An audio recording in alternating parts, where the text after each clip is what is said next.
بسم اللہ الرحمن الرحیم۔ بخاری شریف کی حدیث نمبر 676۔ ام المومنین حضرت عائشہ رضی اللہ تعالیٰ عنہ سے سوال کیا گیا کہ نبی صلی اللہ علیہ وسلم گھر میں کیا کرتے تھے؟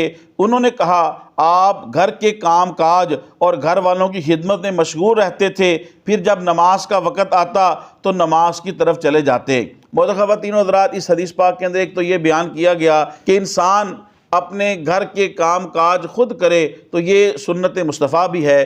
دوسرا یہ ہے کہ گھر کے ایسے کام کاج جس سے کپڑے گندے نہ ہوتے ہوں تو ایسے کام کاج کر کے بندہ انہی کپڑوں میں نماز پڑھ لے تو یہ جائز ہے۔ رسول پاک صلی اللہ علیہ وسلم کام کاج کر رہے تھے، اس میں آپ کے کپڑے مبارک بالکل صاف اور شفاف تھے، اس لیے آپ صلی اللہ علیہ وسلم فوراً جب نماز کا وقت ہوا تو انہی کپڑوں میں آپ نے نماز ادا فرما دی۔ معزز خواتین و حضرات، تبلیغ دین کی نیت سے حدیث شریف کے درس کو زیادہ سے زیادہ لوگوں تک پہنچانے کے لیے میرے اس ویڈیو کو شیئر کریں۔ اللہ پاک آپ کو جزائے خیر دے۔ السلام علیکم ورحمۃ اللہ وبرکاتہ۔